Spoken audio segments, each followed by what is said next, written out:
Human rights are the rights you have simply because you're human. It's how you instinctively expect and deserve to be treated as a person, like the right to live freely, to speak your mind, and to be treated as an equal. There are many kinds of rights. Most apply to a certain group. But human rights are the only ones that apply to absolutely everyone, everywhere. That means kids, old people, poor people, basketball players, garbage men, rappers, teachers, Africans, Indians, Albanians, Christians, Muslims, Kabbalists, atheists, your mom, your dad, your next door neighbor, and you all have the exact same human rights. In other words, they're universal. But the question remains, what are they? Name the human rights? What the human rights are? The right to live. Equality between all peoples. Right to religion, the right to... Is there supposed to be a list somewhere I should be aware of?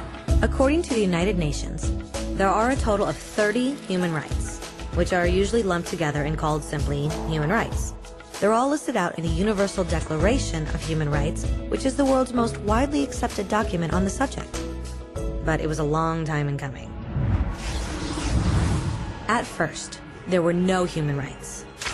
If you were in with the right crowd, you were safe. If you weren't, well, you weren't. But then a guy named Cyrus the Great decided to change all that. After conquering Babylon, he did something completely revolutionary.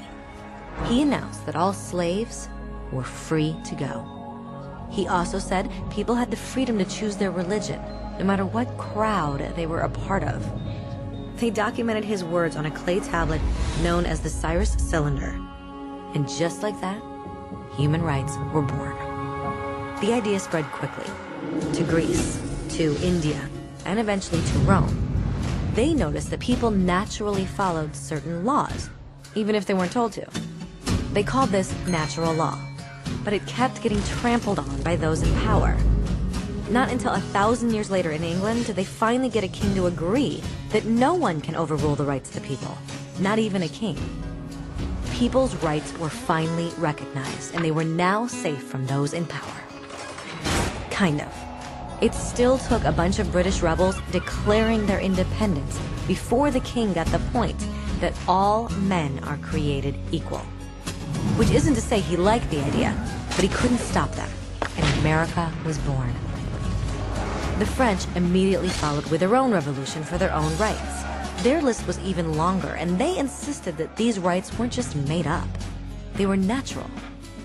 The Roman concept of natural law had become natural rights. Unfortunately, not everyone was so thrilled. In France, a general named Napoleon decided to overthrow the new French democracy and crown himself emperor of the world. He almost succeeded, but the countries of Europe joined forces and defeated him. Human rights was again a hot topic.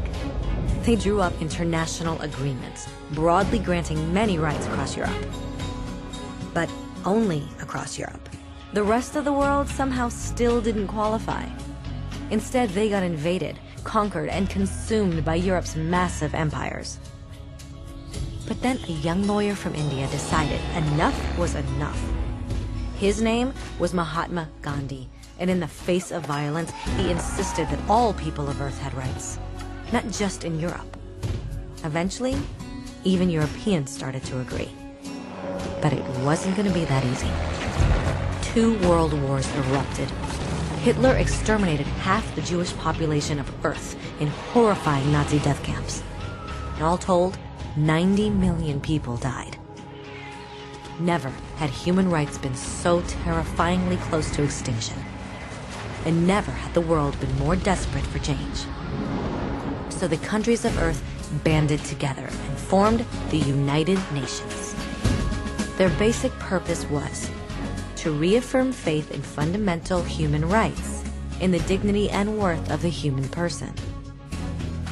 But what were human rights?